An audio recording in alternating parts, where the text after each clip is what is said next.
Hello and welcome to round 5 of the Phoenix Sim Racing F4 World Championship. My name's Joel Lask and joined me today is Thomas Merritt as the co-commentator for this evening. Thomas, how you doing?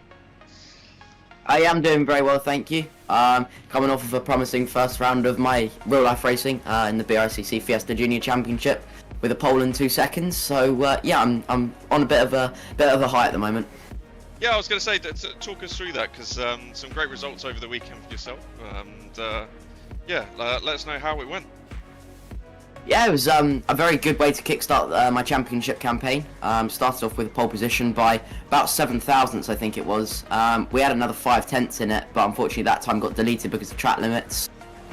So that one would never count, but it was still a very promising qualifying. And in race 1 we just couldn't quite break the gap for tow, so I had a train of about 3 people towing behind me, and unfortunately we would lose out the lead on the penultimate lap, but still really promising pace shown by myself, and I think we were looking strong for race 2. And in race 2 we led for 11 of the 13 minutes, but unfortunately an incident up at Coram Corner that occurred sent myself off onto the grass after being tagged in the door, and unfortunately that meant I couldn't make the final corner, meaning I had to skip across the grass. And you know, they had another incident concerning me at the final corner, and it was sort of a guess to how much I do let off not to gain that advantage, but unfortunately it was deemed by the stewards I gained an unintentional racing advantage due to some, you know, questionable driving and some pretty poor driving standards. We were demoted back to 2nd place, and unfortunately race 3 would never get started because of some oil down on the circuit, and because we were behind on the day, they couldn't restart the race. So it was a bittersweet, you know, getting that win taken away from us, but I think we still showed really promising pace, and I think we're in a good spot for Mallory Park for round 2. Sounds like it, and unfortunately you didn't manage to get the 3rd race underway, but hey, look, this is the thing, it's the start of the championship season, right? And there's a lot of races to come, and I'm sure you'll do incredibly well. So yeah, big well done for your racing at the weekend. It's great to hear, and look forward to seeing how you get on at future events. So okay, cool. Let's have a look at last week's top 3 then, shall we? So Jonathan Ogden again taking the reins with P1 there in terms of the amount of points gained. And actually Jonathan Ogden going from P10 all the way to P5 in the championship, so a lovely haul of points from him. And Thomas, I think you'll remember our antics at the end of the 2nd race, getting confused as to what was going on between Adam Lyle and Johnny Ogden, and us thinking that Adam potentially had run out of some fuel at the end of the race and had messed it up a little bit. But some team play at work, would you not say? Yeah, exactly that. I think Adam's a little bit further down in the championship, and Jonathan Ogden, with the pace that he's been showing from the previous few rounds, they decided to swap the places around, and looking from the practice times this evening, I think Jonathan Ogden's in a really good spot to gain some more points. He is indeed. Giuliano Giarco in P2 there from last week, and then Nicky Taylor in P3. Nicky not racing this evening, so taking this as his dropped round per se, although he didn't race the first race of the season, so there's a number of points there lost for him. But yeah, look forward to having him back for the next race potentially, so we'll see how we go there. Let's have a look at the results then, and just the driver standings for the top 10. So Carl Felvis leading the way with 153 points. Thomas Potter in 2nd with 135, so no change there between the two, but Carl extending his advantage at the top. And what's really interesting now is we start to see every week that a lot of these drivers are getting incredibly close from P2 all the way down realistically to P7 in the championship. Just go to show the level of competition between these drivers. Giuliano Giarco with 133 points, only 2 off of Thomas, and then Alexander Link with 125, Johnny Ogden for Phoenix with 124, Nicky Taylor for HFT Racing 122, obviously with his race that he won't be doing today, that's going to drop him down the table. I'm sure he'll look to bring that back. And then Cristiano Bettini with 122 as well, tied with Nicky for 6th and 7th place. Lorenzo Centra with 110, and then Alessandro Sciurti with 101, and Josh Martin creeping now into the top 10 with 101 points as well. So it's all to play for. And you know what, last round was an exciting one. Lots of trials and tribulations from a lot of these drivers, but the driving standards are getting much better, which is always great to see. And maybe it's too soon to mention it, but we have a little update on what's coming next for Phoenix a little later on, and someone to speak about it too, which we're really excited for. But we'll leave that for after qualifying, and we'll get onto that in just a little bit. But seeing as free practice is just about to end, I think we should probably go over to our race stream and see what these drivers are doing. Adam Lyle's currently topping the tables with a 1:34.644, and leading the way, and actually practice times not quite matching what they've been doing during the week. Adam Lyle with a 1:34.99 is his best time, actually 2/10 quicker than anyone else out on the circuit. So, you know, with the performance he's had over the past few rounds, and some of the issues that he suffered, and not being able to complete races, suddenly he's managed to find his way in these F4 cars, and made himself sort of one of the main competitors potentially for the back end of this season, wouldn't you say? Exactly. I think the pace that he's showing is really strong in these practice sessions, and I think tonight he's got a really good chance at a pole position. So he just needs to really keep his head, and in the races, you know, not throw it off, and just keep that nice consistent pace. So we look at drivers like Kyle Felgus. You know, he's got a clear lead out in the front now. You know, what if you were Kyle, what would be going through your mind right now? What would be the things that you're thinking about? You know, what sort of strategies would you be putting in place? Because, you know, it's all to play for him, but then he's also got the most pressure on him as well.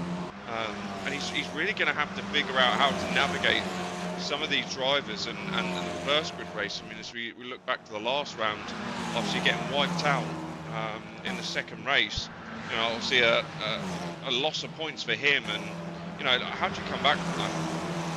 Exactly that. I don't think it would have, you know, damaged him too badly.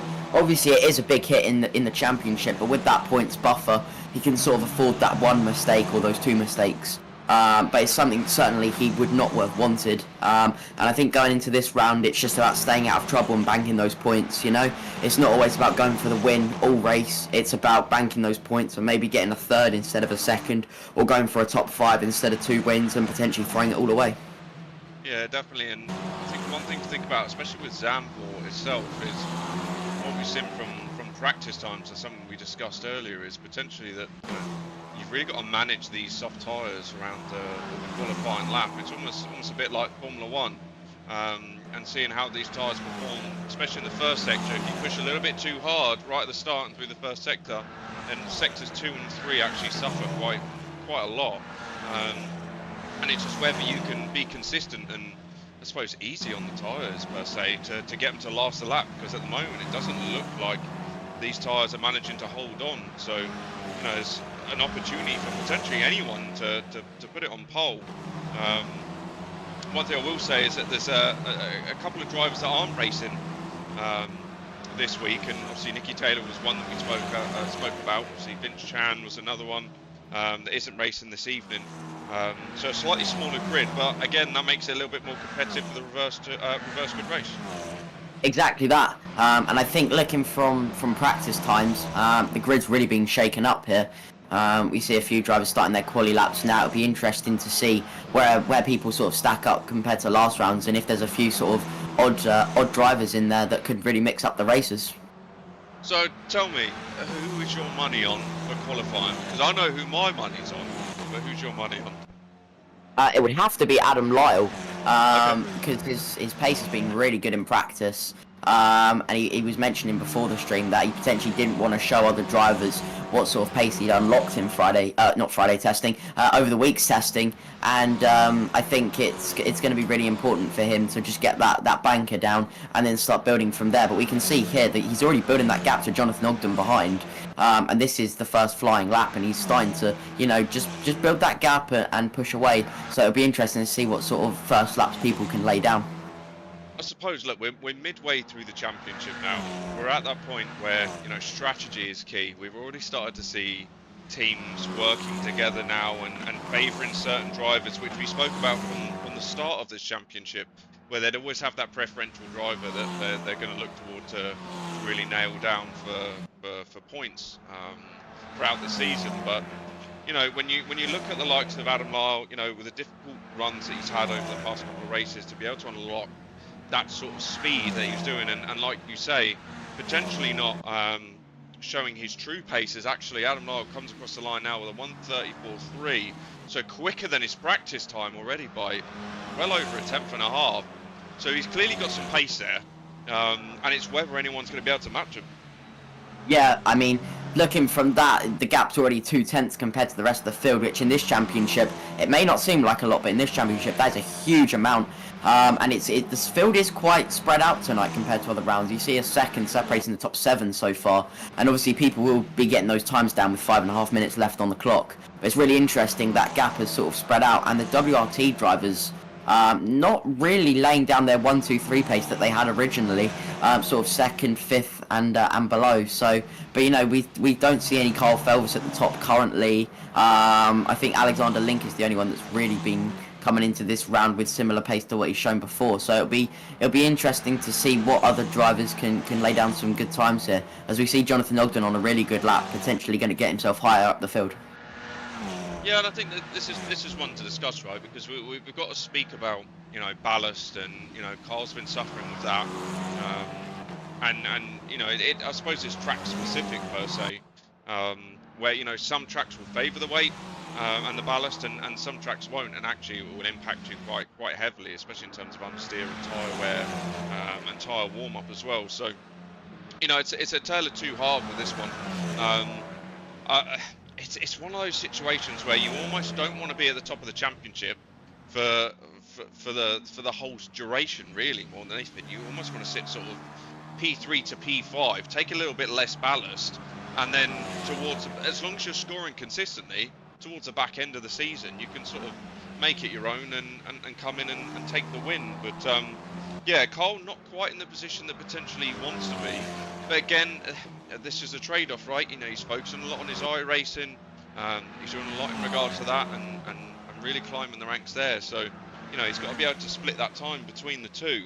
But again, right now, no one able to challenge Adam Lyle up on pole. Yeah, I mean, I've just been watching Carl Felvis, and he's just been playing in the sand a little bit with a spin off into the gravel, and I think it's going to be interesting for drivers tonight. It's a very difficult circuit with not a lot of room for error. So over a 20-minute race where the tyres are going to go off very quickly, it'll be interesting to see how the drivers adapt to it. As we see Jacob Gannon go up to P6 now, but still 7/10 off Adam, and Carl goes for another spin now, so he's really not gelling with Zandvoort at the moment, and this potentially might be his undoing for the championship. I mean, he has done Zandvoort and a number of times, and he's familiar with the track, but it does beg the question, you know, has that ballast really affected that car and the way the setup is, or has he not managed to be able to put in the practice that potentially he needs to really go after it? But you know, you would think for Carl, he's got a bit of a buffer, so you know, potentially this could be a drop round for him. And he can take this one on the chin and then come back to the next one. I mean, he's got that breathing space, unlike some of the other drivers who, you know, the likes of Thomas Potter, that are all playing catch up right now. So, you know, Carl maybe not feeling as under pressure as what, you know, some of the other drivers may well be. I mean, we speak about it before, but you know, qualifying pace is one thing, but do you have the race pace? And that's the big question, I suppose. You know, it depends on the setups as well. I mean, you know, people will run certain setups for qualifying, and you know, certain settings, and you know, adjust certain suspension and you know, wing angles and flaps and whatever not, and then they'll completely run a different setup for the race. And actually, you know, will that setup work in their favour, or you know, have people done race runs? Like this is going to be the big question. You know, you see people like Thomas Potter, for instance, you know, consistently doing over 150 laps in practice. You know, how many of them are qualifying laps? How many of them are, you know, race run laps? And this is going to be the key thing in the decider. So, you know, as qualifying is, it's great to see those up at the top, and you know, we're seeing a mixed bag of drivers every single round getting up there. But you know, may that change come the race. Indeed, like I was told by my driver coach at the weekend, you know, the points aren't scored in qualifying, so it's important to get up towards the top. But ultimately, you want to be doing those race runs and getting as much practice in as you can for that 20-minute stint. and that duration. As we see Alexander Link now with a purple sector 2, he's now going around the final banking, so it'll be interesting to see whereabouts he can put his F4 car as he brings it up to the line. And no, he's bailed out of it, he's bringing it into the pit lane, so that is his qualifying done and dusted.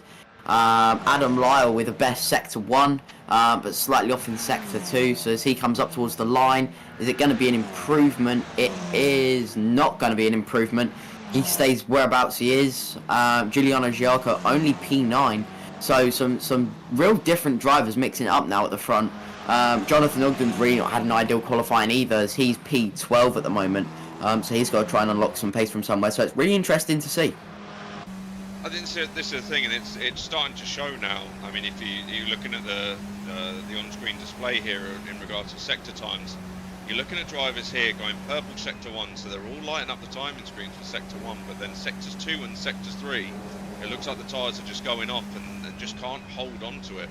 Jonathan Ogden goes 2/10 quicker than his personal best, but still not lighting up purple, so this might be a good lap for him. But you just see here, like, the understeer, he's having to let off, and there again, he goes for the spin there, and there's nothing that he can do. So, you know, I wonder if these tyres are one that you've really got to hold on to. Potentially that warm-up lap is not going to be the one that you need on the out lap. Maybe it's worth pooting around just nice and easy, not warming the tyres up, and then allowing the tyres to almost come into their own halfway through your quali lap per se. It looks like this track is incredibly sort of abrasive per se. And the drivers are really struggling with it, but you know, this is great to see. This is what we want, because every track seems to be different. The drivers are really having to find their own every time they go out. And look, again, no one's challenging Adam Lyle. We come to the end of qualifying now. Lorenzo Sentra has taken P2, obviously with a 1:34.585. He's crossed the line with that, so he's finished. Adam Lyle 1:34.3. Cristiano Bettini, is he going to improve? It doesn't look like he is. He's up, what, 700s in sector 2, but unless he gets a mega run out of this last corner, you know, all running low on this banking, but there are some drivers running high to try and get the run, taking the shortest run to the line as he can. Again, he's bailed out, so that looks like the top 3 already are sort of decided right there. Yeah, I think that's really interesting to see. Some different drivers mixing up at the front in qualifying. Obviously, we see Adam Lyle really thriving in the reverse grid, but in qualifying, he's always sort of middle towards the back of the pack. So that's really, really good to see from him there. And then Lorenzo and Cristiano sort of regulars towards the front. But then people like Kyle Felvis and Jonathan Ogden really struggling there. So it'll be interesting to see their fight back through the pack. Yeah, definitely shaking up the grid for sure. But big congratulations to Adam Lyle, and we'll be speaking to him in a minute, just around his quali lap, and I'm sure he'll have plenty to say in regards to it. But it just goes to show that, look, this championship is by no means decided in any way. And I think if Kyle Felvis wants to win this one, then you know, potentially this is going to be a drop round for him, but he's going to have to really figure out what he needs to do over the subsequent races to really solidify this championship more than anything. So we're going to take a quick ad break now, and then when we come back, we'll be speaking to Adam Lyle, who's our first place driver from qualifying.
Hello everyone and welcome back after a thrilling qualifying session there with Mr. Adam Lyle putting himself on his first pole position of the season.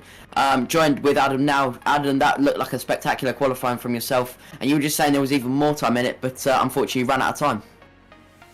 Yeah,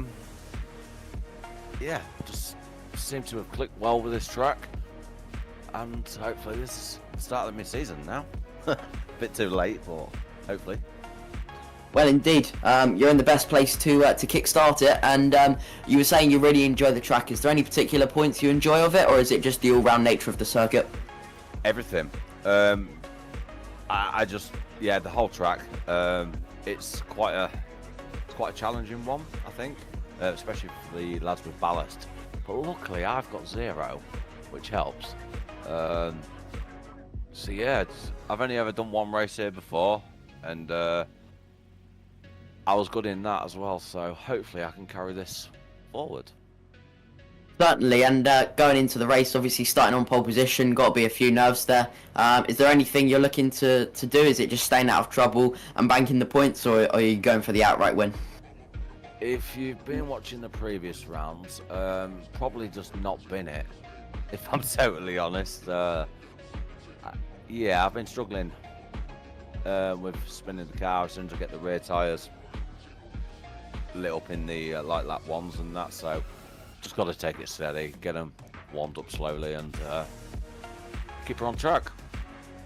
Brilliant. And finally, is there anyone you'd like to shout out on the stream? My teammates, Johnny and Olivia. We've all obviously worked well with the setup this week. Unfortunately, them two didn't quite string the laps together that they can do, but they've helped me do it. So, thanks to them too. Brilliant. Well, good luck for the race, and hopefully we'll be talking to you afterwards. Thank you.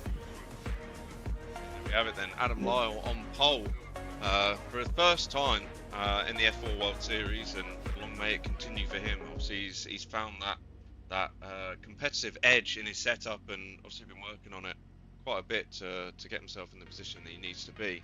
But we hinted a little bit at the start of this in regards to something that's potentially coming up. And a little sneak peek as to what's to come, and I'm glad to say that I'm joined by Mr. Stuart Vickers, who's going to explain a little bit more about what we've been hinting about. So welcome, Stu, and take it away. It's over to you.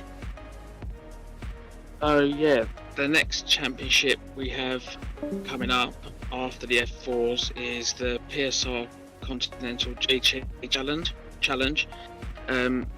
We've partnered with VPG, who's going to be one of our sponsors for that championship, giving a £500 store voucher for their to be used at their shop. And obviously we're using the RSS latest mods, and which is the Ferrari, the Porsche and the Mustang. Obviously we had to include the Mustang as VPG, the official license holder for the sim wheel, and we also have got a Camus direct drive wheel up for first place, and again another PSR DDU for third place, at some great tracks as well. It's going to be really exciting. I think that if we get a bumper grid, it could be some great racing. I was going to say, look, it starts the 14th of May. You know, it's only £25 for a full championship entry, which is absolutely phenomenal based upon the prizes that are available. As we say again, you know, the 15 Nm Camus wheelbase for first place in the championship, the £500 VPG store voucher for P2, and then the PSR DDU for P3 across some absolutely incredible tracks such as Monza, Sebring, Hungaro Ring, Spa. So absolutely iconic. Silverstone GP, Bahrain, Fuji and Le Mans, and I'm actually quite looking forward to the Le Mans run more than anything, because that's a long old lap for people to do. But in these cars, I mean, you know, we've had a go in these before, and you know, in previous championships and things like that, and it's always been great fun. So yeah, looking forward to it. Yeah, and also for drive of the round, we're going to be doing more button boxes and hopefully some gloves from 3M will be supporting us as well. So that'll be another great addition to the prizes. It's absolutely awesome, and I think, to be fair, look, as Phoenix comes on from strength to strength, you know, and in these championships, we get a whole host of drivers from all over the world, which is absolutely phenomenal. But I think it just goes to show, like, the level of competitiveness between, you know, a lot of these drivers, and, you know, maxing out the grids and people getting involved, and this is where we reach out to you as viewers to help us to be able to bring this to more people. You know, there's a number of different sim racing leagues out there, all running their own championships and things like that. But, you know, the offerings that we can provide as Phoenix are absolutely insane. And, you know, some of the prizes to be won, and, you know, with the commentary and the live streams and things like that, we want to bring as many people as we can on board. So yeah, it'd be great if you know, those that are viewing now in the YouTube chat could share this to the wider audience, and send this out to people they might know that might want to get involved with some of these race leagues that we're providing at the moment. That'd be absolutely phenomenal. Sue, is there anything else you wanted to touch on before you go, before we start the race? No, I'm just looking forward to a great evening's racing, to be fair. And who is your money's on? Who's your money's on? Who is your money on for this race to win? I hope Adam can do it, but I think one of WRT could sneak it. It might be possible. It might be possible. Well, yeah. Thank you very much, Stu, for joining us and letting us know about the subsequent race series that's upcoming. And look forward to speaking to you soon. Yeah, and you. Cheers, Stu. Okay, brilliant. So there we have it then. The next race series is upon us. The PSR GT Continental Challenge. Starts 14th of May. Again, please share this out to anyone that you might know that might want to join in and get involved. Some fabulous prizes to win, and, you know, for the right person, this might be changing for them in terms of their rig setups and things like that. So look forward to seeing the grids get involved. Thomas, who's your money on for this one? I mean, it would have to be Adam Lyle currently. He's looking so strong, and like I was saying, qualifying 2/10 in qualifying in this championship is a huge margin. But like he has said, you know, he has made a few mistakes over the course of the season. So if he can just eliminate those little incidents, then potentially he's definitely a contender. But he can't rule out the WRT drivers. You know, Lorenzo up there, Alessandro up there, and then Giuliano a little bit further back. But definitely can work his way through the field. So it'll be interesting to see sort of what sort of racing is produced here at Zandvoort. Yeah, definitely. And do you know what? It's one person we haven't touched on this evening is Thomas Potter down in P14. So not quite getting the qualifying that he was expecting. You know, for P2 in the championship, that's a tough gig for him, right? Obviously, points mean prizes, and, you know, consistency-wise, did he just not manage to get the qualifying lap in, or, you know, maybe his race pace is a lot stronger? He did do a lot of laps in the official practice, and was quite quick. So, you know, this is one of these things. You know, it's one thing to put a lap in terms of official practice, but then, you know, coming to qualifying, you know, you realistically potentially have only 2 or 3 laps to get it right, and, you know, if you don't get it right the first time and put in that banker, you know, suddenly the pressure builds on you and gains momentum, and all of a sudden it's, you know, nervousness kicks in, per se.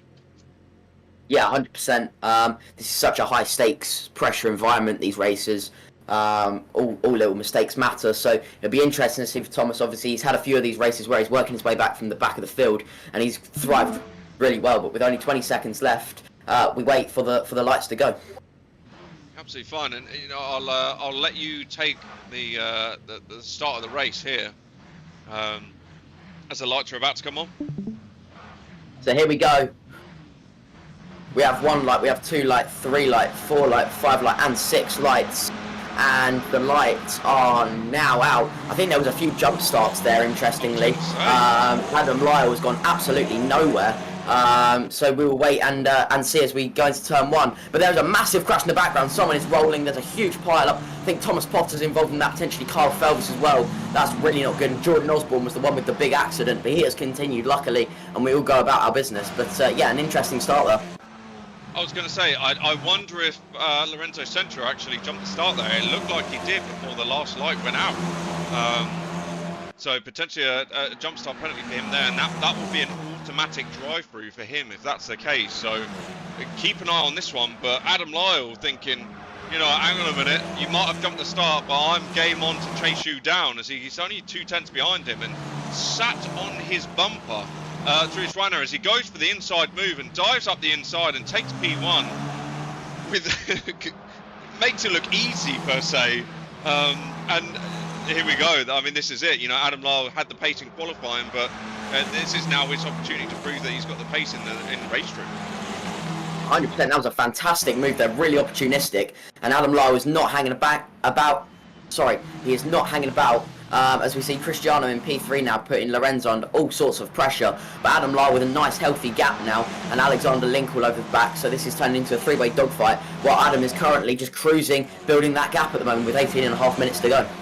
Yeah, so the middle of the pack is changing up quite nicely. Johnny Ogden up to P7 in front of Kyle Felvis here, and Kyle obviously going to chase him down. Jordan Osborne getting in front of Alex Forrester here and Cameron Potter, so they're dropping down the field.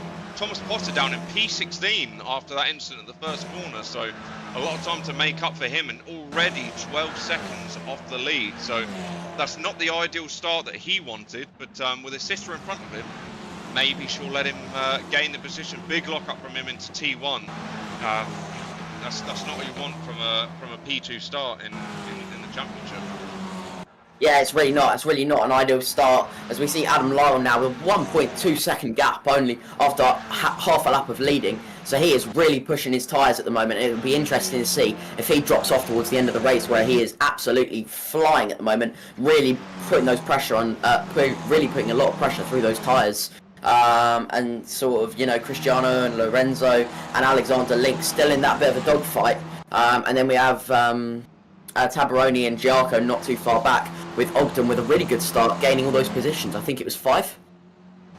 It was indeed, and you know, this is an opportunity for him, you know, based off his previous performances in the last 2 races, to be able to push his way up the field. And what's interesting is, you know, the grid already is spread out by up to 13 seconds from, you know, Thomas Potter in 16th all the way through. As I mentioned, Thomas Potter just overtakes his sister there for P15, so he needs to make his way through with, you know, 16.5 minutes to go plus 1 lap. You know, he's really going to have to put his foot down and start chasing after the guys in front. Yeah, he's going to have to really get a bit of a hurry on. There is not much time, as potentially there was a mistake there from Lorenzo. He's dropping all the way down, or he's in the pits. So that's really interesting to see. That is not an ideal start to his race, and potentially a bit of damage there, or he's driving through. I'm not quite sure. I was going to say, I wonder if that was a jump start penalty that he had there. Yeah. And do you know what? It'd be interesting to see if Bettini has to do the same. That drive-through has to be served within 3 laps. You know, maybe he's holding on for the minute, just trying to build a gap to Alexander Link behind him, and then he's going to take that drive-through to sort of minimise the amount of time that he loses. But he's clearly got the pace, and you know, he's keeping Adam Lyle pretty keen. You know, again, he's only 1.2 seconds behind him, but I expect to see Cristiano Bettini come into the pits for a drive-through penalty for a jump start. Yeah, there was a lot of drivers. I think there was a few further down the field as well that potentially got the jump on others that were, you know, taking the lights seriously, should we say, as we see Johnny Ogden and Kyle Felvis now 6th and 7th, all over the back of Giaco, so that's really impressive. They have had a mega start, and Jacob Gannon in a bit of a dogfight here with Jordan Osborne and Alex Forster, so yeah, some good battles going up and down the field at the moment. There is indeed, and you know, Olivia Krushanovsky is obviously holding on to 10th place quite nicely here, and there's a bit of a dogfight behind her as well, which gives her the opportunity to push forward and try and keep out of the way. But again, Jacob Gannon chasing her down for P10. You know, every point counts in this championship, and yeah, it'd be interesting to see how this develops as Adam Lyle, you know, puts in a 1:34.7 out in front compared to Cristiano Bettini with a 1:35.5. What's that I just saw? 1:35.3. So, you know, it's a big difference in terms of pace here, and the only thing I can say is, look, Adam's got the pace, but you know, does he burn out these tyres too quickly, and then is he going to suffer towards the end of the race? You know, is Cristiano Bettini looking after his tyres and just managing them best he can, and then make his push towards the back end?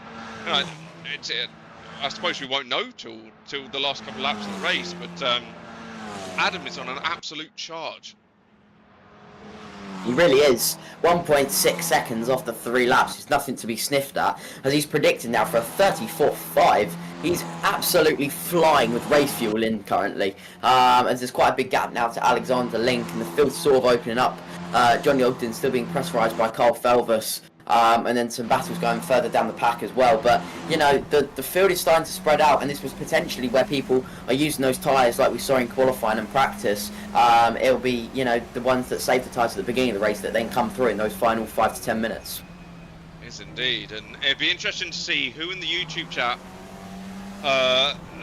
depends to see who you think you've got your money on more than anything. Who do you think is going to win this race? Do you think it's going to be Adam Lyle and he's going to be able to manage to hold on to these tyres? Or do you think Cristiano Bettini might get involved? Or do you think Alexander Link might be in with an outside shout for the win, I suppose, for race 1, as we're on board now with Carl Felvis and right in the toe of Johnny Ogden, but it just doesn't look like he's gaining enough to make the move into T1. Potentially that's, again, down to the ballast that he's carrying, but just doesn't look like Carl's has switched on in terms of his actual setup as he has been in, you know, previous races. And you wonder, has he had the time to practice, or, you know, is this going to be a situation where he's using race 1 as a bit of a test session per se, and then to come up trumps in race 2, because remember, it's a reverse grid, so he's going to be in front of everyone in front of him, and might be able to just take the win and, you know, gain on those points.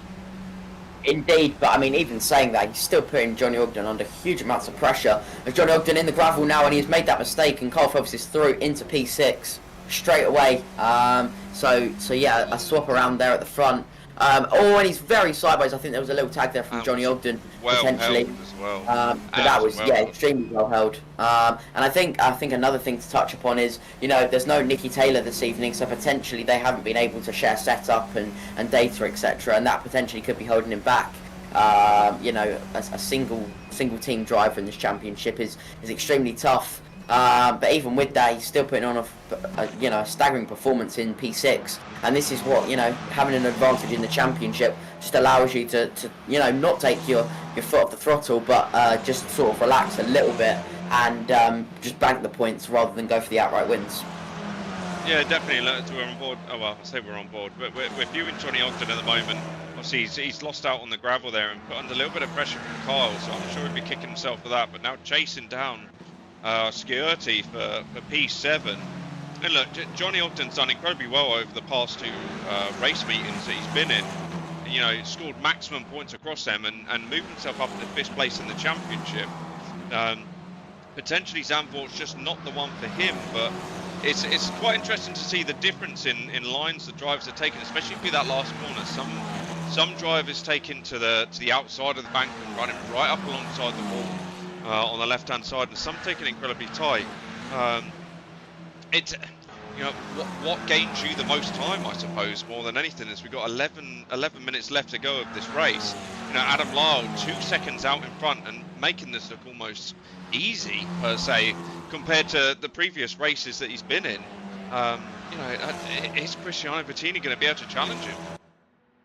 Yeah, Adam is really gelling with this circuit. I'm not taking anything away from Adam, but you know, he hasn't shown this pace through other circuits, so he's really enjoying Zandvoort at the moment, and the gap has sort of gone up, then stabilised, and then gone up a bit further, so potentially he's doing a little bit of tyre saving as well. But 2.3 seconds is nothing to be sniffed at, and as we see, Johnny Ogden got up to P7 and gained those few places back that he lost. And now he will set his sights on Carl Felvis, but has he though? Because that is Alessandro Scuti going back up the inside of Jacob Gannon. So yeah, some good battles raging up and down the field as we see Jacob Gannon now on the high line, as Olivia behind as well in P12 trying to go for that move. She will then go to the outside going into turn 1 and potentially go around the outside of Jordan here. Yeah, it looked like she's made that stick as well, even being sort of a couple of tenths off, as who's that off onto the gravel there and rejoining. It looks like Jacob Gannon potentially has made a mistake, and this is an opportunity for Olivia to capitalise, but Jordan Osborne getting in front of Olivia into T1, so the last of the late breakers there. And look at the difference in the lines through that long left-hander there and that banking. You know, some of you may remember Daniel Ricciardo going straight into that wall and avoiding Oscar Piastri, breaking his wrist into there. So, you know, the difference in lines throughout this track, I think, is one of those situations where, you know, there's time to be gained, and with these cars being as under-series as they are, with you know, certain setup tweaks and things like that, it might be an opportunity for people to gain a certain couple of tenths. As Olivia almost looks like she's struggling a little bit here now with her tyres, and I think we're going to see this for the duration of, you know, the remainder of the rest of the race, with 9 minutes left to go plus 1 lap. You know, some people may have pushed a little bit too much at the start of the race, and now really having to manage their tyres towards the back end of it.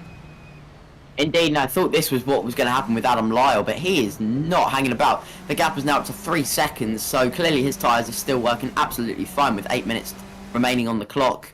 And you know, those others starting to drop into the 35s, and he's just banging in mid 34 after mid 34, and he's just, the gap is just extending. He's making it look really easy. I don't want to jinx anything, but at the moment he is flying with 8.5 minutes to go. I must say, there's multiple people in the chat that have said, let's not bring on the commentator's curse, and you know, for those who have been watching in previous races, the commentator's curse has been rife. So we're going to keep away from that one as much as possible. But like you say, Adam Lyle, smooth, clean, consistent.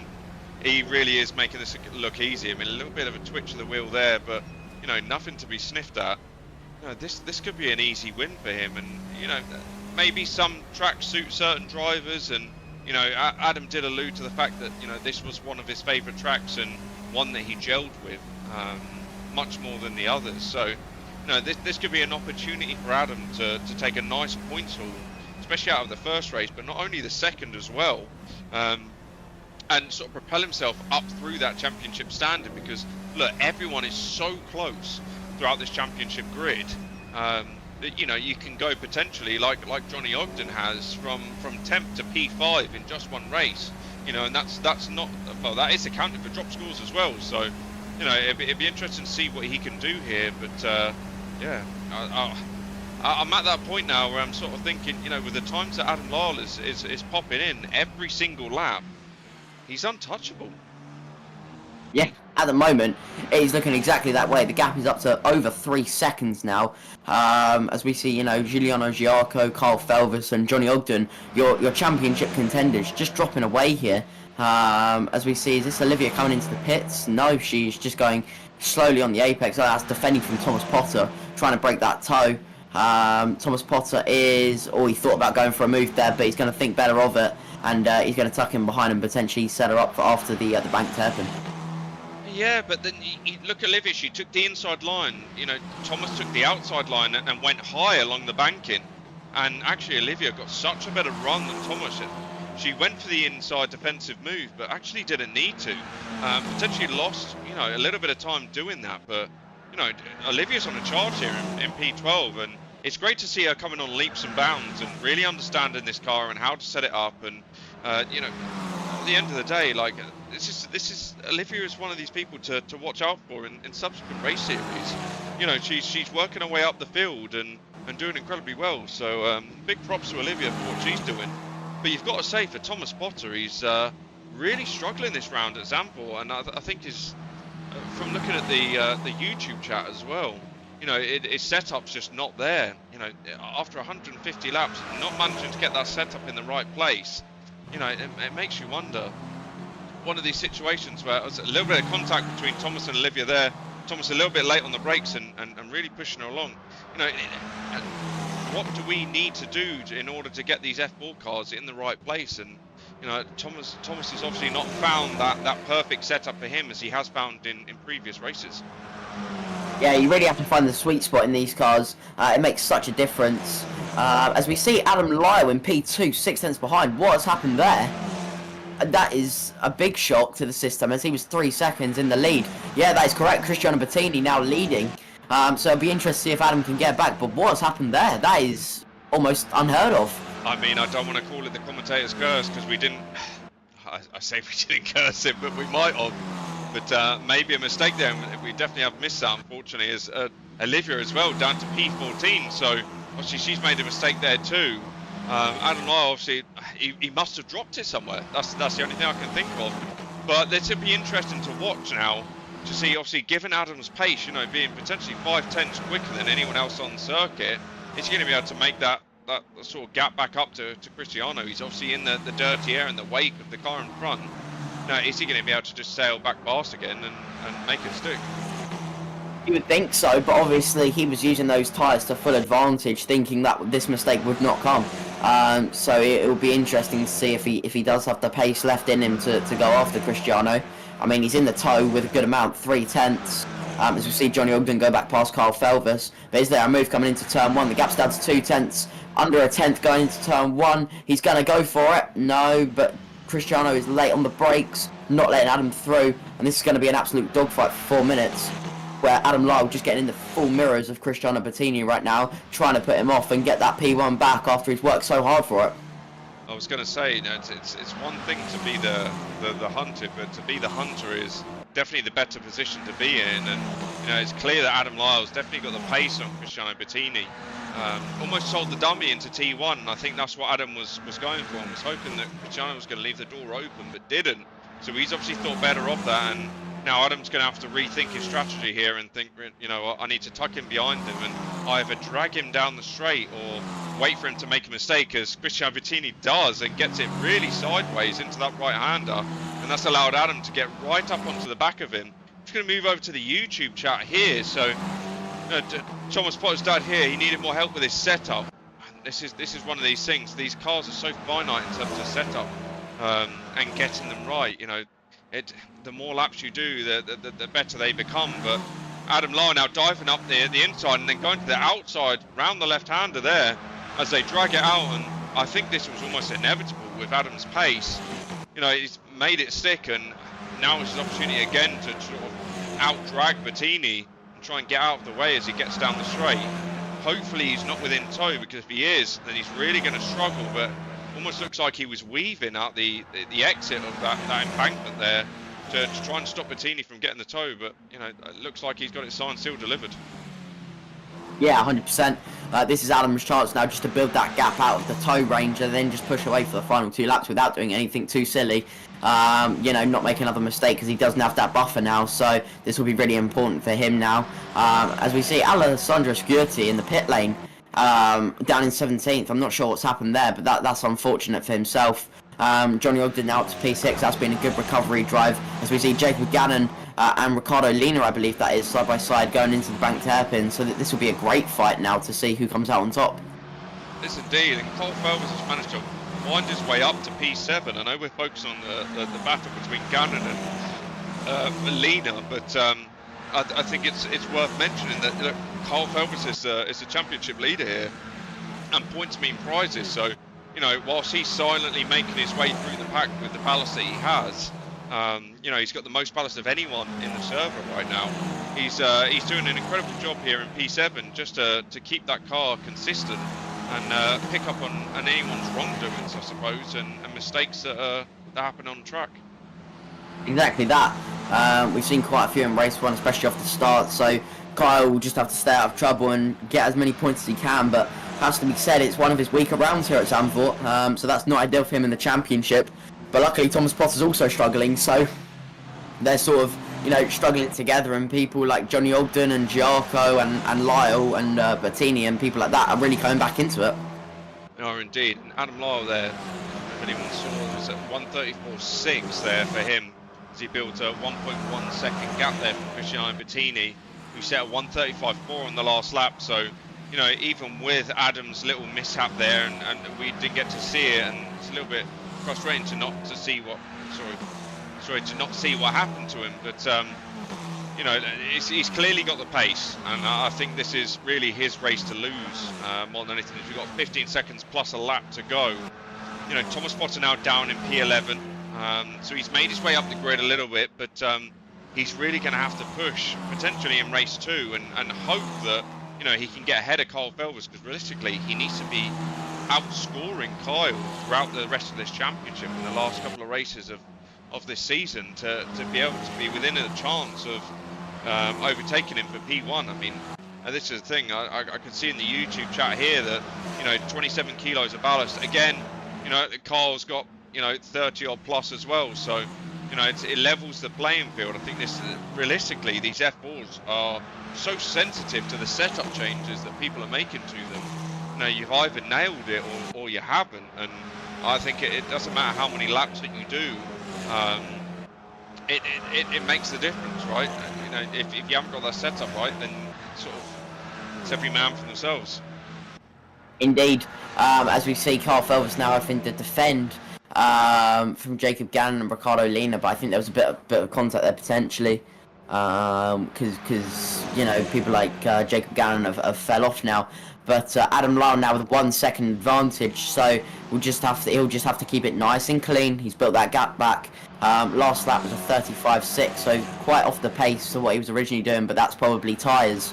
As he's got, half a lap more to navigate, and then he can call himself a 3-time F4 winner in this Phoenix Sim Racing World Championship. But it's all kicking off in the midfield, as you see Thomas Potter up to 9th place, so that's been a really good recovery, with some scraps going on between Ricardo Lina and Jordan Osborne, but he's managed to do it up into P9. That's really good battling there, and some mega positions gained from himself. That's exactly what he needs, right? We literally just spoke about it. He needs to outscore Kyle. Obviously, he's not going to be able to do that in this race. He's multiple seconds off of Kyle's position, but as close as he can get to him is going to be the best thing for him. And again, Adam Lyle 1.1 seconds out in front. I just want to check to see if this is actually the last lap, or we've got +1 lap on this. I didn't quite see if Adam crossed the line. This is the last lap. It is the last lap. Okay, so as Adam Lyle then crosses the bank for the last time, you're going to say that Adam Lyle has shown a masterclass here, even with his little mishap further back in the race, and quite comfortably takes P1 in this race here, followed by Cristiano Bettini and Alexander Link in P3. So big congratulations to Adam Lyle there, winning race 1 of here at Zandvoort. And let's see what he can do in race 2. But you've got to say, he's got to be happy with that based upon his previous performance in the previous races. 100%. That's a 3rd race win for him. On the trot almost, 3 events, 3 wins. And it'll be interesting to see how he can get through in the reverse grid. Obviously his pace is mega, so long as he can capitalise on other people's mistakes and misfortunes, then he'll be there again potentially for another win. Yeah, right. Okay, cool. So we'll allow the drivers to come back to the pits. They'll run down the cool down laps and pick up any marbles on the outside of the track that they want to go after, and make sure that they weigh exactly what they need to weigh, and not pull a stunt like Ferrari did in the F1 and come in underweight and cause all sorts of mass anarchy and things like that. But in the meantime, we're going to run through to an ad break, and we'll see you after this little transition.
What is going on, guys, and welcome back to Nerd PC Turbo Tech Reviews. Now today is something a little bit different. Normally we do just reviews on a single item, but today we're going to be showing you guys what you can expect from Nerd PC. Nerd PC is a bespoke building company where you can get absolutely any sort of style of gaming PC, office work PC, retail, or even for school work This PC here demonstrates how small they can be, but yet still pack an absolute powerful punch. So from such a small computer like this, you may be worrying about heat, but these fans inside of here keep it absolutely ice cold as well as quiet. Now listen to this. Nice and quiet. Beautiful. Now we build completely different style of computers. Like I said, from this little one up here, it's all down to you. You get to decide on which case you want to use. You get to decide if you want it all flashy and RGB. You get to decide whether you want it completely plain and black. Remember, we did the hard part of figuring out which components work best for you for your value for money, but you get to decide on how it looks. If you're after something that's in your face, some bright and powerful as this. So this build here is in a Gigabyte C102 glass Arctic Ice case with 320mm cooler master fans at the front, 360mm all-in-one cooler at the top. This full white ice build does look insane, and I can assure you, you will not be disappointed. So if you're on the market for a brand new shining gaming computer, or if you want a computer for home use, retail, or office work, it's completely down to you. We just make it happen. So if you haven't done already, go and head over to the website at www.nerdpc.co.uk, have a browse through, see what that's on there, or drop us a message directly on Facebook, and we'll do our absolute best to make it happen for you. Thank you so much for watching, guys. I really do appreciate it. And if you are new to the channel, don't forget to hit that subscribe button. And if you did enjoy this video, hit the like for me, and I'll catch you guys in the next one. Bye! Welcome back, everyone, after an awesome race one, it must be said, here at Zandvoort for round 5 of the Phoenix Sim Racing F4 World Championship. I'm going to be joined first here by Alexander Link. Alexander coming home in P3. That's a really good position for the championship, and obviously to maintain that, it's going to be difficult for the rest of the season. But how did you find that on your end? Yeah, I think it was pretty much the perfect race. I actually still had more pace in quali, but I was still happy with the lap I drove. And I think the others were a bit too far away anyway. And the race was, I got hit into T1 immediately, of course, as God intended. But after that, I was fine. I managed tires a little bit, being careful through the fast right-handers in the middle of the lap, and it worked out pretty well. I don't think I could have done more. Brilliant. Well, yeah, it was, like I say, it was awesome watching him coming through the field. The second thing I wanted to ask was, obviously, it's reverse grid now.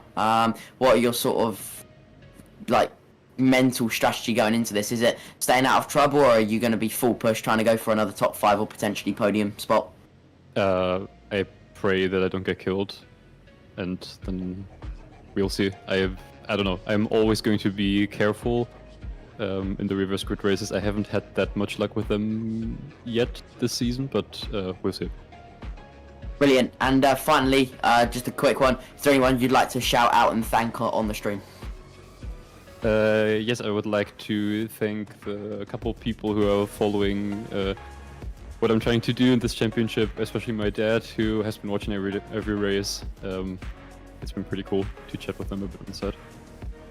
Brilliant. Well, thank you, and yeah, can't wait to hopefully speak to you after race 2. But yeah, good luck and have a good one. Thank you. Big congratulations there to Alexander Link there for P3. As we move on to our P2 interview here now with Cristiano Bettini. Cristiano, what a race that was, and did you think for a second there that you had Mr. Lyle on the ropes and potentially could take the win? Hai pensato per un momento che potevi prendere Lyle? Inizialmente no, perché andava molto più forte, poi dopo quel piccolo errore che ha fatto per un secondo ci ho creduto, ma non è andata, anche perché verso la fine della gara le gomme erano completamente arrivate e tenerla in pista era molto difficile. Initially no, because the pace was really strong, but after that little error he made, I started hoping for taking him and taking the win, but at the end of the race the tires were gone and there's no way I could take him. So that's quite interesting actually. So we were talking about this before in the stream, and you know, in terms of the tyres, you know, how bad were they? You know, we saw in qualifying that Sector 1, you know, people were setting purple sectors and going really fast, and then the Sector 2 and Sector 3, the tyres decided to drop off. So how hard were those tyres to manage throughout the race? Durante la qualifica hanno visto che nel primo settore facevano tanti il fucsia e poi dopo perdevano nel secondo e terzo settore. Quanto era difficile tenere le gomme? Era per colpa della temperatura, salivano tanto di temperatura e quindi poi tendevano a scivolare e col consumo questa cosa si accentuava.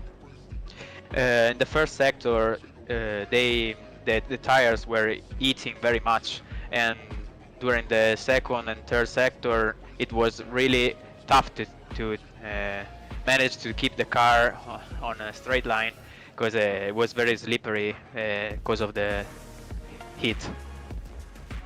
Okay, cool. And you know what? Now we're going into race 2. Obviously, it's a reverse grid.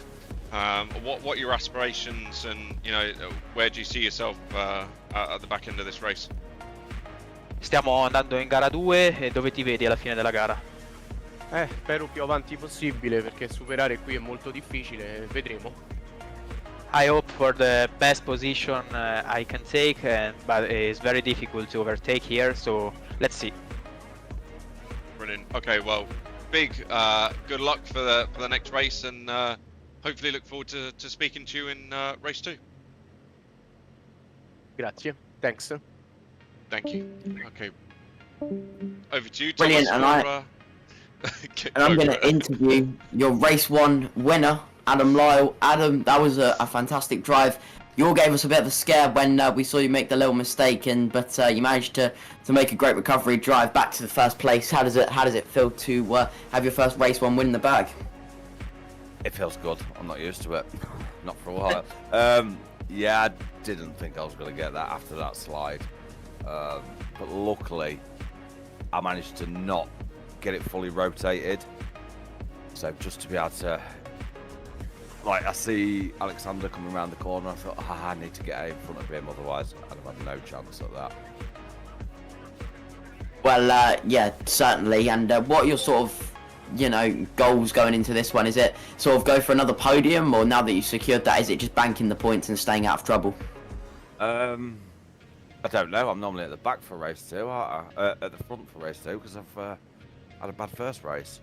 So just take it as it comes. Hopefully, I avoid any incidents in this. And hopefully, the other drivers all go straight on at turn 1 and make life perfect. That'd be nice, wouldn't it? Yeah. And yeah, finally, sort of, you know, the car's been looking absolutely on rails compared to others. Is there, you know, obviously you can't delve too much into this on live stream, but are you and the car really clicking at this round, or is it just you preferring the circuit as you know, sort of prompted you to you know, drive a little bit quicker? A bit of both, really. It's probably my favourite track on the calendar, and obviously now we've had a good few rounds of practice with the car. At the start, I didn't really get a lot of time for practice, whereas this week I've had plenty of time to actually stick quite a few laps in. So it's finally hopefully coming. Brilliant. Well, yeah, wish you the best of luck for race 2, and yeah, hopefully we'll be talking to you again afterwards. Thank you. Big congratulations there to Adam Lyle for his P1 finish there in race 1 of here at Zandvoort. And you've got to say, like, we're flip reverse now. You know, reverse grid race. You know, Adam's used to starting on pole for the reverse grid races here, and you know, he's now going to have to start from the back. This is an opportunity for him to gain some valuable points, seeing as he's got the speed around this circuit. You know, what can he make happen round here? Is he going to be able to stay out of the carnage of potentially T1? Yeah, 100%. I think that's got to be the goal. You know, after a few difficult rounds for himself, it's important for him to just bag the points and hopefully come away with a good championship thing. But I mean, you know, coming away from a race 1 win, that's nothing to be sniffed at, and I think he's got to be pretty proud of that. Definitely, and I think that the one thing that we need to think about here is we've got 1 minute left to go till the race start. Is you've got Thomas Potter in P9, you've got Josh Martin in P3, Cole Felvers P11. So, you know, not realistically what he needs as a championship leader, because you know he's halfway through the pack here. But you know, we normally see the T1 carnage come from potentially the cars in front. So if he can manage his way through that, there's an opportunity here for Kyle to make his way through and gain some valuable points that he needs to, you know, stay consistent and carry on that stream in terms of, you know, how quick he is at the top of the field. 100%. Well, you know, with seconds left to go until the race start, the nerves will be building inside the cockpit before we go green. I'll let you take this one because I took the first one, but yeah, it'll be interesting to see how everyone copes going into turn 1, and hopefully we don't have another repeat of race 1 where someone ended up on their roof. I'm all over it, and I'm ready, and I'm excited. Let's see if race 2 proves to be as exciting as race 1. As you know, we've got Adam Lyle here in P17. It'll be interesting to see if he can make his way through the pack, as you know, the gantry now starts to illuminate. So we've got 2, 3, 4, 5 and 6 lights illuminated, and we are go here for race 2 here at Zandvoort, as Skirty gets a bit of a slow start away from the front, but he's managed to keep it in P1 as he gets dive bombed into T1 by Lorenzo Centra and concedes that position here. Just trying to see who's managed to make the places up behind. Carl Velver still in P9. Thomas Potter down to P16, so he's lost out massively here. Catherine Potter in P5, she goes wide round the banking. But everyone's literally bumper to bumper going through these first few corners. Yeah, 100%. That I didn't really know where to look at that start there. Johnny Ogden and Carl Felvers had a good start. They're running P8 and 9, sort of stayed neutral to where they started.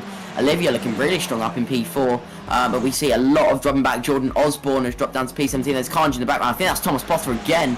Potentially Catherine Potter. Adam Lyle unfortunately caught up in that. That is really unfortunate to see, but even so, you know, he's come away with that race 1 win, so now he'll just be looking to bag the points. But for Thomas Potter and Catherine Potter, for both the Potters, that is unfortunate, but especially for Thomas, where the championship points are so crucial. Yeah, but let's just pay attention here. Carl Fell was up to P6. You know, Johnny Ogden P7. This is a great start for Kyle, and exactly what he needed to be able to extend that championship lead. That he didn't have the greatest of race 1s, but he's got the opportunity here now to push his way through to the front, potentially get some drivers that he's much quicker than, and you know, extend that gap in terms of being out front. You know, Thomas Potter now down in P16, so this is the ideal situation for him. Yeah, 100%. For Kyle, he needs to bank some more points after losing a few to the likes of Adam Lyle and Johnny Ogden in race 1. As he sees all over the back of Olivia and Alex Forster right now. We go on board with the cockpit view. They're going to be side by side going in. This is his chance to pounce. We're going to go for the cutback move. We're going to go around the outside and potentially get that drive out of the corner. This will be interesting to see how much of a drive. He slingshots off the corner. He's got nowhere to go. He's boxed in behind Olivia, but he's going to follow her through, get past Alex, and then potentially set his sights on Olivia. He's going to go side by side up the hill and potentially go through it after this fast sweeping one, which is going to be a brave move. No, he thinks better of it, but he's going to think about going for the exit now into the kink, which he gets a better exit, but I don't think he's quite close enough, so potentially there's one coming into the tight right-hander if he can get this one right. Yeah, indeed, and I think this is more strategy than anything from Carl Felvers here. And he's 4 seconds off of the lead, but he's going to want to dispatch Olivia pretty quickly in order to make his way up to the front of the pack. You know, Adam Lyle down in P14 right now, which is, you know, not where he wanted to be, and you know, with his pace, it'd be interesting to see as he's 3 seconds off of Mr. Gannon. Will he be able to come back through the pack and, you know, show his pace and his dominance? Potentially. But right now, you know, the eyes are on the championship leader here, Carl Felvers, as he chases down Olivia Krishnovska, who's, you know, you've got to say is holding her own right now. Yeah, 100%. She's doing a fantastic job defending, fighting off some hugely quick drivers. Jordan Osborne losing out there, potentially a mistake there. He's dropping really far down, potentially in the pit lane, I'm not quite sure. As we see 3 wide in the background, there's big contact. Olivia is sent off. Kyle is also sent off. Johnny Ogden is going to say thank you very much. He's going to slingshot up to P5. Alex Forster up to P4. It all got a little bit silly there, which is unfortunate to see, but you know, they'll all go about their day with little damage, and we'll see what they can do. I've just realised that the race interview stream was still on, so no one managed to see what was going on, but only heard our voices. So it's now back on, and hopefully people can sort of enjoy the race that's going on, as we see Olivia Krishnovska still battling it out, and you know, racing out Cristiano Bettini as Carl Felvers has managed to get past. So you know, this is what it's going to be. Carl is making his way up the field. You know, he's P6 now. Johnny Ogden's managed to get in front. You know, you've got Forrester in front, Josh Martin in P3, and Eric Axelson must be incredibly excited here to see his teammate Josh Martin up in P3. You know, can he make the run that he needs to get up to P1, or you know, is this going to be a no holds barred race for potentially the top 5? Yeah, it's incredible racing here. Olivia is still holding her on inside the top 10 in P8, as we see the likes of Alexander Link now fighting their way back through. Adam Lyle is looking really quick as well. He's looking to gain back some time as Cristiano Bettini is dropping down. What has happened there? Potentially an incident. Yeah, I think there is an incident. Cristiano down to P5, P6, P7, and now it's going to be P8 when Olivia comes past. That is hugely unfortunate.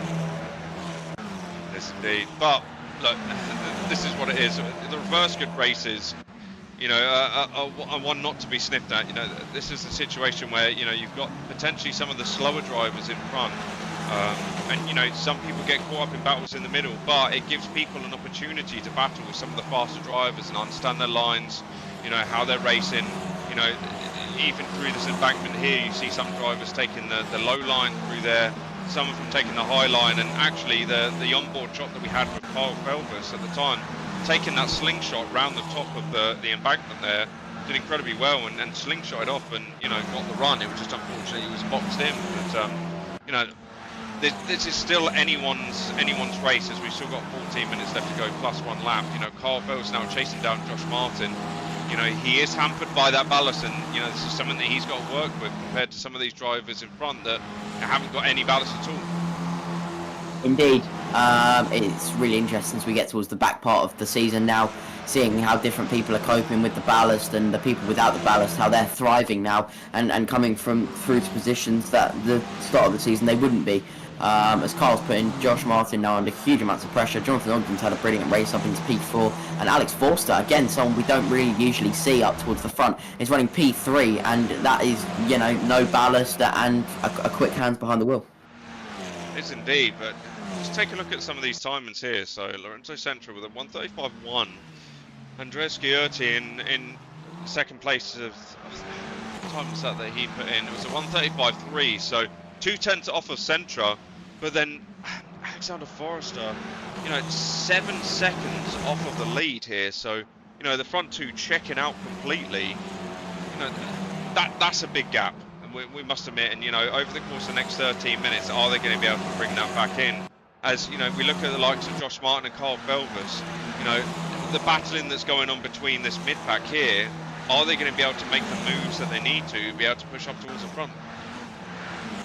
Yeah, indeed. It's what I've been watching tonight. It's quite a difficult circuit to overtake, and it's not the easiest place to go for, you know, moves without making any contact. So Carl Felvis there getting really out of shape onto the grass. He's going to bounce. He's going to spin out of control. He's off the circuit. He's in the gravel trap. That is not what he needed for his championship hopes, and quite a few rare mistakes popping in through Carl Felvis' hands tonight. Not really usually what we see. As Adam Lyle, oh my god, we see Jacob Gannon absolutely fly through. This is where he gets the driver's perspective. Adam Lyle now up to P11, about to go for P10 on Ricardo Lina and potentially Tabaroni as well. So yeah, it's all kicking off, but that is really, really unusual mistake there. As Adam Lyle has done him around the outside. He has done him around the outside. He's going to have the inside now. He's going to hold his own. This is shaping up to be a mega battle, but it's happening all up and down the field.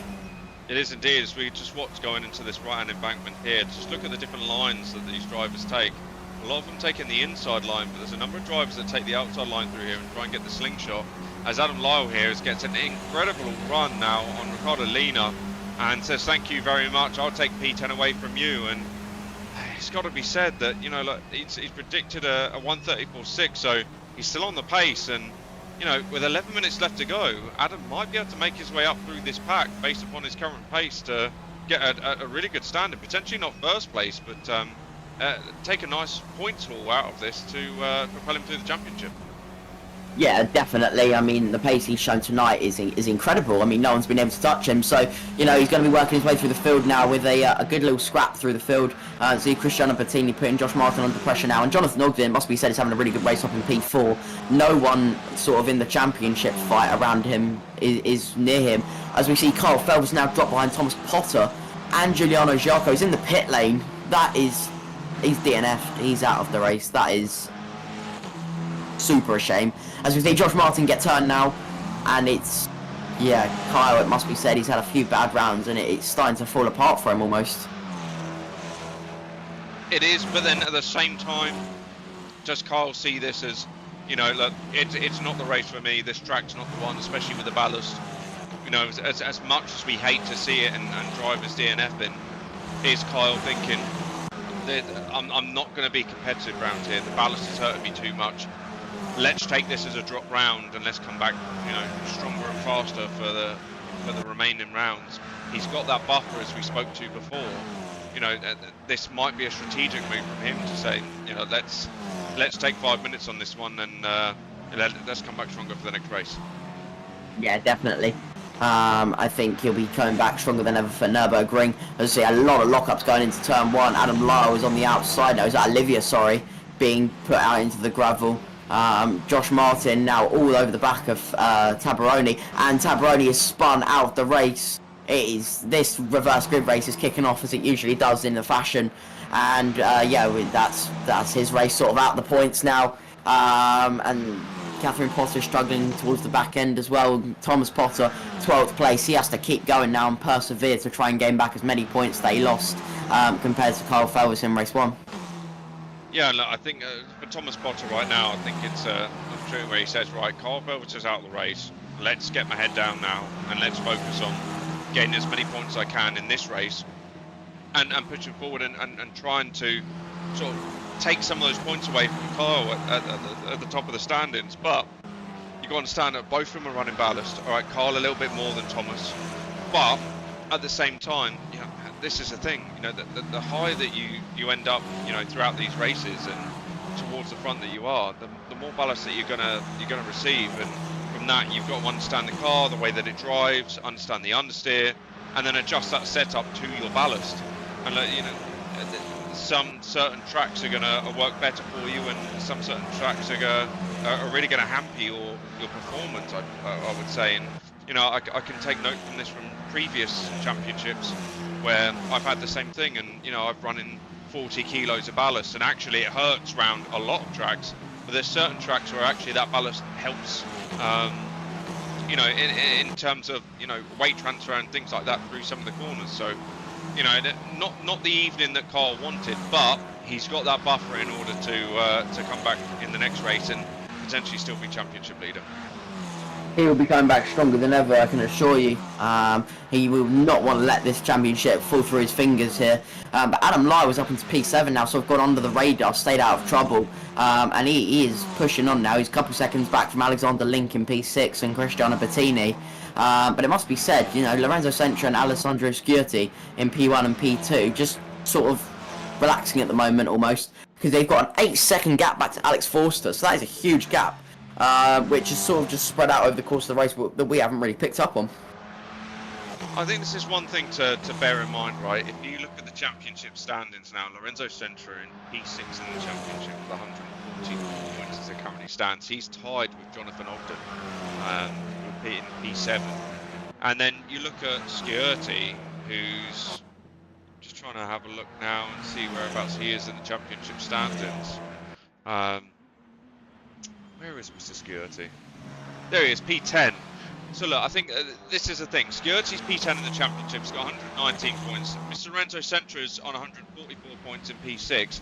They've got a 10-second gap, realistically, to Johnny Ogden in P3, who's running an incredible race for himself, and you know, he has done in the two previous rounds. But do you think this is where team orders come in? Realistically, Lorenzo's got a better chance of pushing up towards the front of the championship compared to Sciurti, and you know, with the gap that they've got, is it a case of they just run, you know, almost like a procession per se, and just run it to the end and get sent for the points? Well, I think that would be the smartest option, but we're all racers here, so potentially Alessandro will not want that, but he's got to think what's best for the team.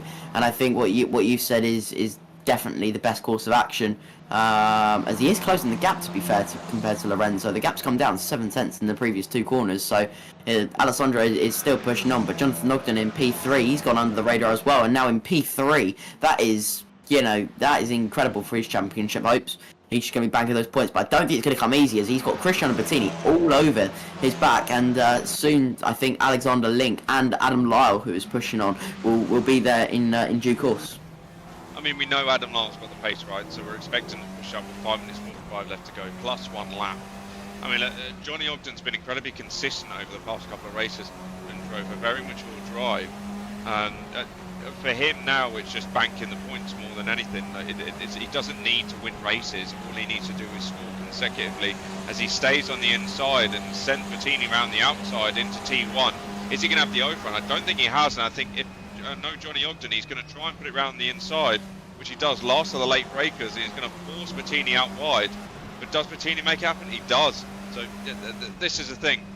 It's one of those situations where it's incredibly hard to overtake around this track, but you know it's who's going to break the latest and who's going to make it stick. But I'm sure Johnny Ogden is not going to let that lie as he now tries to go up the inside as he gets the overrun through that banking, which he does. He's going to go around the outside, a little bit of wheel banging between the two of them, but you know Johnny Ogden now just needs to bide his time and potentially then do him down the straight.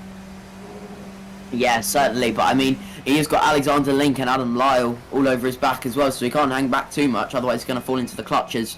And Adam Lyle has had a really good recovery drive so far. He's still got 5 minutes plus 1 lap to try and do some damage, as he is all over the back of Alexander Link, and he's not going to hold back anymore. He's going to send it up the inside, and he's not going to get the drive out, but he's putting all sorts of pressure under Alexander, and so yeah, it's going to be sort of watching your mirrors for the final 5 minutes as this group of 4 is, I think, it's going to kick off.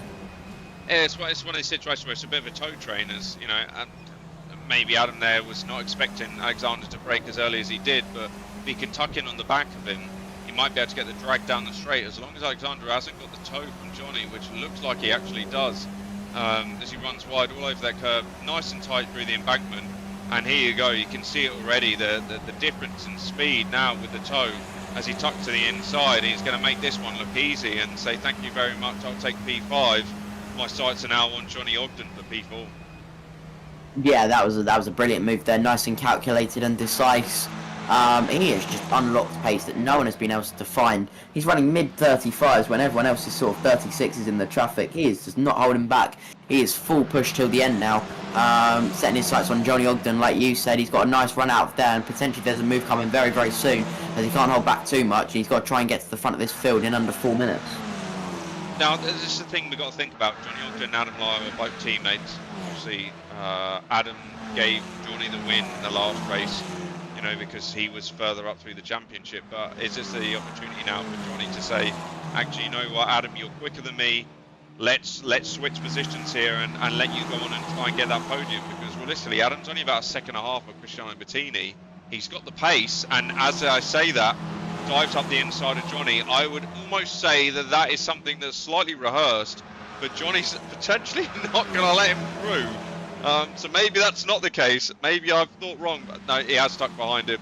So I would say there that Johnny Ogden has let Adam Lyle through for P4, and that gives him the opportunity now to push on and chase after Cristiano Bettini for P3 in this race and bank that point tool that he needs. Yeah, a P1 and a P4 for Adam would be a great recovery. Potentially P3 is not off the table here, as he's going to be full push till the end, like I mentioned before. As Alexander's got back to the back of the pack now, but I think there's a move potentially coming on for Jonathan Ogden. He's going to get in his mirrors, but there's going to be no move, just, you know, putting the pressure on now. Adam Lyle, you can see the gap he's already got to these two. He's just on another level tonight for some reason. He just unlocks pace, like he mentioned before in the interview. He just really enjoys the circuit. The setup has clicked with him from help from Olivia and Thomas Potter and people like that, and he is just setting his sights on another podium. And we said that we're potentially going to be talking to him again, and I think that potentially is the case here. It looks like it, doesn't it? And you know, he's only about just under a second now from Cristiano Bettini, but pulled out, you know, near on 1.4 seconds to Johnny. So it just goes to show the pace that Adam Lyle has. And you know, if we touch base with the YouTube chat here, so Linda's saying, will Carl have less ballast for the next race? So the ballast works on championship positions. So the higher you are up in the championship, the more ballast that you have. So, you know, if Carl is overtaken in the championship now, then yes, he'll have less ballast, but if not, he's going to continue that ballast into the next rounds. And you know, the ballast system is working just to try and make it fairer for other drivers. There are certain tracks where, you know, it's not going to benefit you if you have got the ballast. It's to try and level out the playing field. So it's one of those situations, and look, we understand it's tough for certain drivers, but you know this is the best way to balance it out between the field. Thomas Potter Racing. Thomas has had the most ballast on the grid now. Carl has had the most ballast. Thomas, I think, has the second amount most ballast, obviously because he's P2 in the championship. So look, they are running pretty similar amounts. I think Carl's on 30 kilos of ballast, and I think potentially Thomas Potter on 27, if I remember correctly. Correct me if I'm wrong. But this is a thing.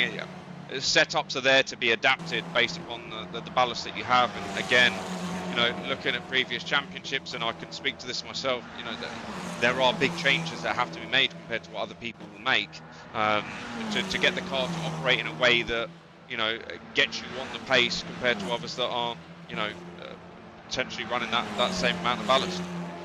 Yeah, certainly. Like you mentioned before, adjusting those setups to suit you with the ballast that you've got is really crucial. As Adam Lyle has got up onto the back of Cristiano, now the gap's 4/10. And there's going to be a toe that's going to come into play on the final lap as well. He's going to set himself up nicely to potentially go for a double podium finish here at Zandvoort. That would really top off his evening, and that would be a great finish to what's been a fantastic evening racing for him. As we see, Lorenzo Sentra is about to go on to the final lap of the race here. It's been a nice, clean, consistent drive from the WRT drivers at the front.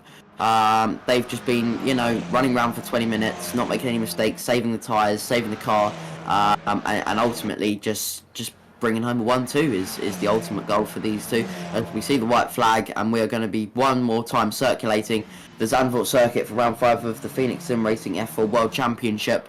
And yeah, it's been a great evening racing, as we see Adam Lowe on the outside of Cristiano Bettini. Is it going to work? He's going to be late on the brakes. Cristiano's going to hold the inside though, but Adam Lowe's got the drive off of the corner, and he's already got Cristiano before the next set of corners. He's going to go on the defensive now, and he's already done it with 3/4 of a lap left, and now all he needs to do is just secure that and consolidate that position. It's safe to say that car is on rails this evening. So, you know, whatever Adam has done to that setup there, he's got it literally on point. He's got it dialed in, and he's ready to go. And you know, fair play to him. You know, after the trials and tribulations that he's had in previous rounds, you know, he's really got it dialed in here at Zandvoort, and you know, hopefully that continues. But potentially just too little, too late, unfortunately, to chase after the likes of Sciurti and Lorenzo Sentra, you know, who are comfortably out in the lead by 10 seconds. And you almost think there's potentially a procession between the two. Maybe they've already had this discussion of, Lorenzo taking the win if he's out in front, and you know, they'll just follow along in tandem, and Sciurti will follow anyone off as Sentra now comes around the last embankment for the last corner, and realistically comfortably is now about to take his win here at race 2 of Zandvoort, and does it in style with a 10-second gap. So Lorenzo Sentra takes P1 here at Zandvoort, followed by Sciurti, and then Adam Lyle takes P3 with you've got to say, a commandeering comeback here from the back of the grid in P17, and you know, it's realistically that's a cracking race run from him. Yeah, certainly. It's been a mega evenings racing here at Zandvoort, and it has to be said, Alan Lyle, I think, has got to be driver of the day, or certainly in contention for it, because he has just drove absolutely stonkingly, and the preparations that he's put into it is awesome. But the WRT driver's taking that 1-2, which is a real bonus for them as well.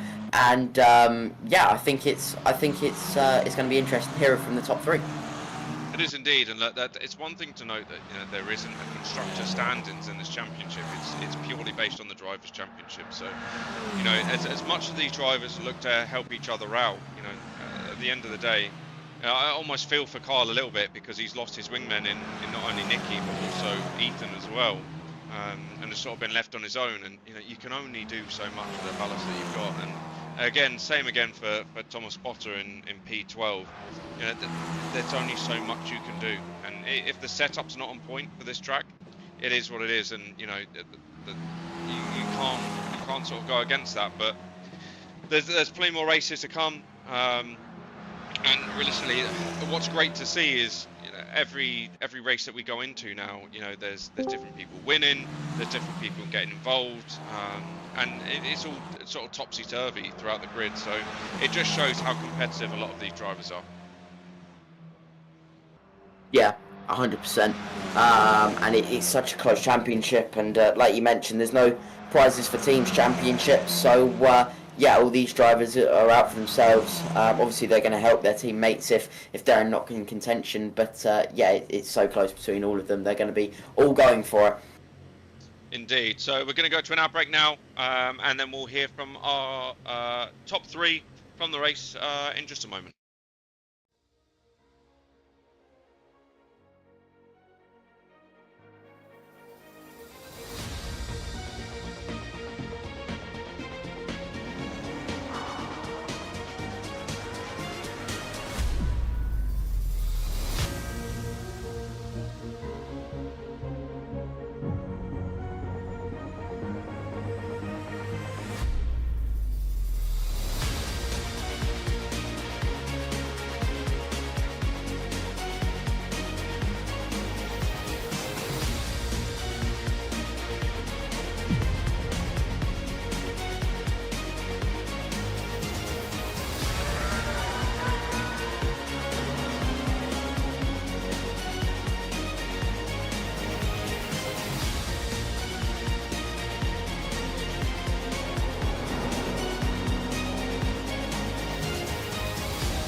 What is going on, guys, and welcome back to NerdPC Turbo Tech Reviews. Now today is something a little bit different. Normally we do just reviews on a single item, but today we're going to be showing you guys what you can expect from NerdPC. NerdPC is a bespoke building company where you can get absolutely any sort of style of gaming PC, office work PC, retail, or even for school work.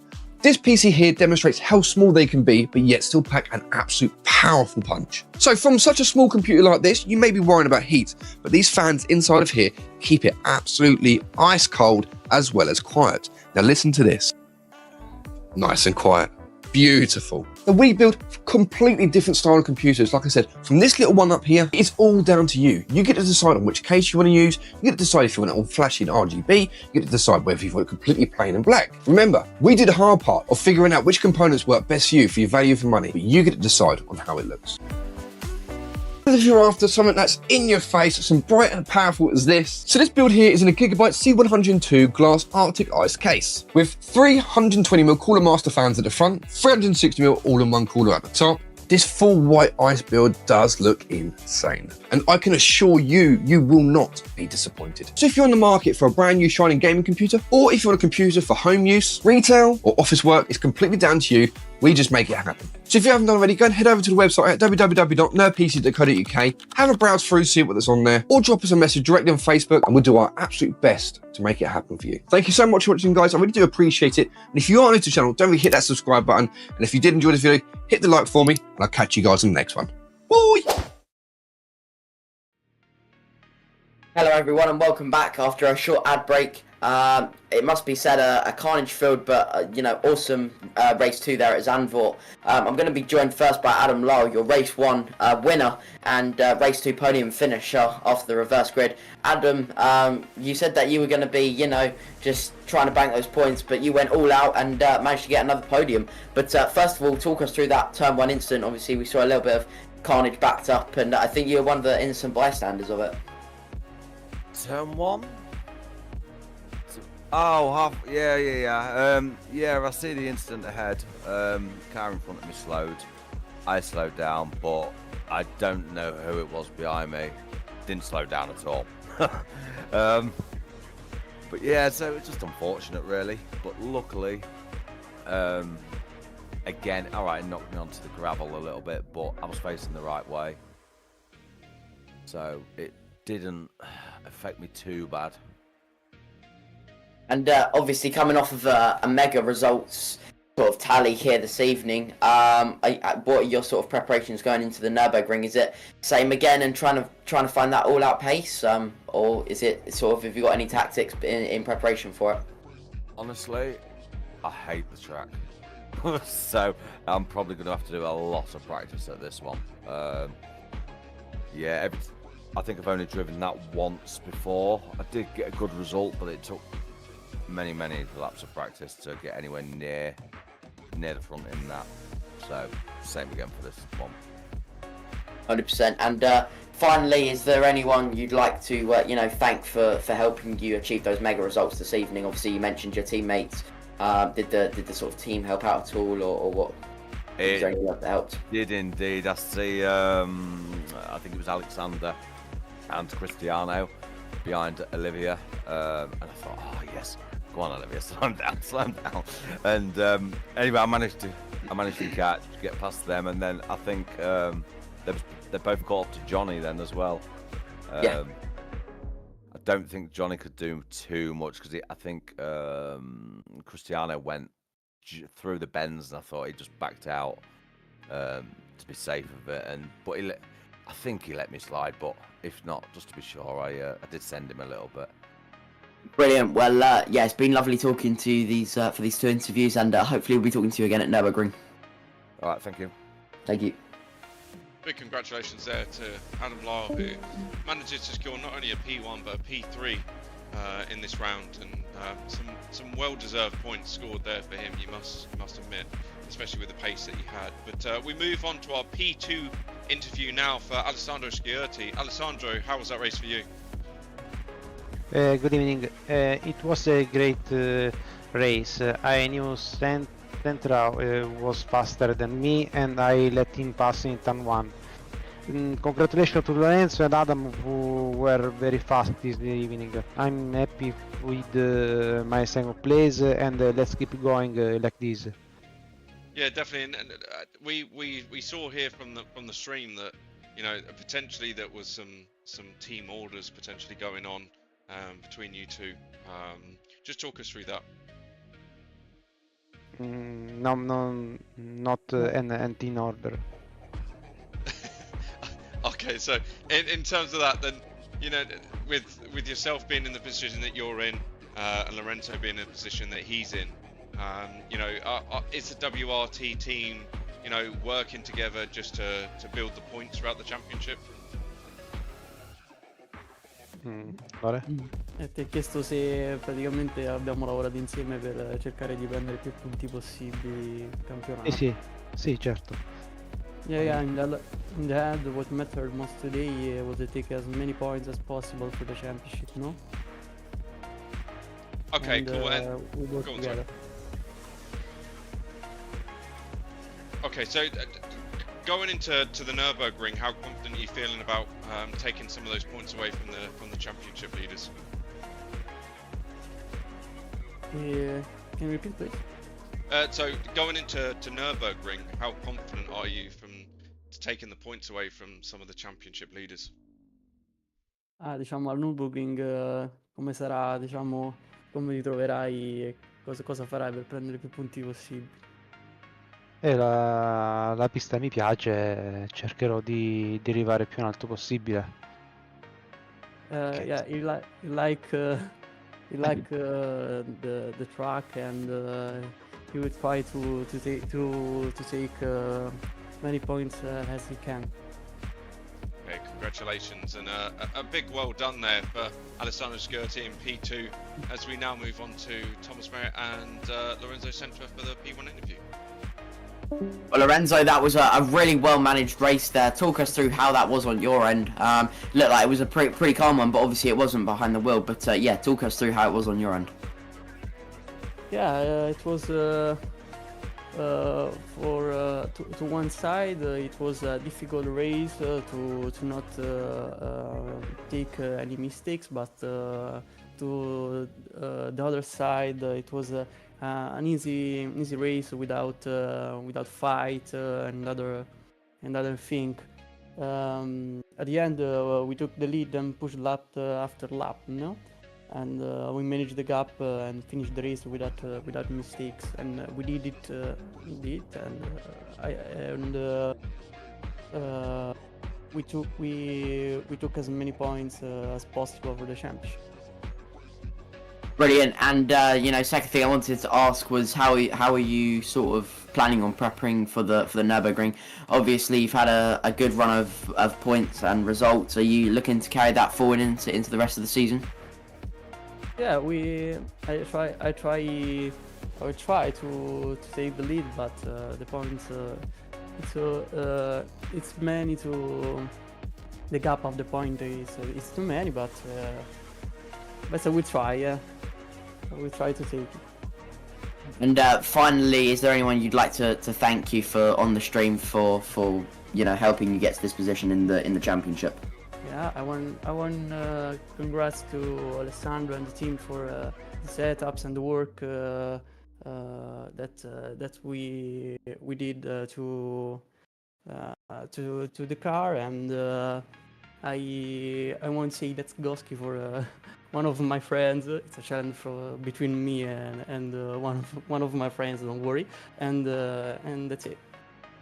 Brilliant. Well, we'll hopefully be talking to you again at the Nürburgring, but until then, enjoy a good evening, and we'll talk soon. Thank you, sir.